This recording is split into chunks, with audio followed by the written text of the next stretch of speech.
சென்று வான நட்சத்திரம் போல் பூட்டொன்று கொண்டந்த மாயப்பெட்டி பூமியை போட்டிக் கொள்ளும் அளவு வெற்றிலை பற்றும் பெட்டி செல்லமே வாணி கதை கேட்டு மெல்ல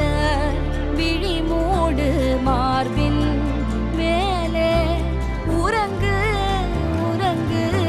கண்ணே சிறு பொன்னே ஆசை சிரிப்பாலே